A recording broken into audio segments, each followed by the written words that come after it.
ഉത്തരേന്ത്യയിൽ മഴക്കെടുതി രൂക്ഷം. പഞ്ചാബിൽ 29 മരണം. ഹിമാചൽ പ്രദേശിലെ 4 ജില്ലകളിൽ റെഡ് അലേർട്ടാണ്. നിരവധി വീടുകളും റോഡുകളും വെള്ളത്തിനടിയിലായി. യമുന നദിയിൽ ജലനിരപ്പ് അപകട നിലയ്ക്ക് മുകളിലാണ്. ഡൽഹിയിൽ ജാഗ്രതാ നിർദ്ദേശം. തുടർച്ചയായി പെയ്ത മഴ ഉത്തരേന്ത്യൻ സംസ്ഥാനങ്ങളിൽ കനത്ത നാശനഷ്ടമാണ് വിതച്ചത്. ഉത്തരാഖണ്ഡിലും ജമ്മു കാശ്മീരിലുമായി നിരവധി പേരാണ് മരിച്ചത്. കാണാതായവർക്കായുള്ള തിരച്ചിൽ തുടരുകയാണ്. പഞ്ചാബിൽ മഴക്കെടുതിയിൽ മരണം 29ആയി. 2000-ലധികം പേരെ പ്രശ്നബാധിത മേഖലകളിൽ നിന്ന് സുരക്ഷിത ഇടങ്ങളിലേക്ക് മാറ്റി. നിരവധി വീടുകൾക്ക് കേടുപാടുകൾ സംഭവിച്ചു. ജമ്മു കാശ്മീരിലും ഉത്തർപ്രദേശിലും മഴക്കെടുതി ബാധിച്ച മേഖലകളിലെ സ്കൂളുകൾക്ക് ഇന്നും അവധിയാണ്. ഡൽഹിയിലും NCR മേഖലയിലും വെള്ളം കയറി.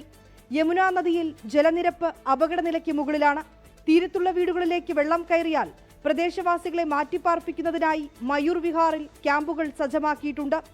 ഇന്ന് വൈകുന്നേരം 5 മണി മുതൽ ലോഹാപൂരിലൂടെയുള്ള ഗതാഗതം നിർത്തിവെക്കും. 24 ഡൽഹി. ലോകത്തെവിടെയായാലും ഏത് സമയത്തും 24 വാർത്തകളും ഓഗ്മെന്റഡ് റിയാലിറ്റി പാക്കേജുകളും എക്സ്പ്ലെയിനറുകളും വിശദമായി കാണാൻ ഞങ്ങളുടെ യൂട്യൂബ് ചാനൽ നിങ്ങൾക്ക് സബ്സ്ക്രൈബ് ചെയ്യാം.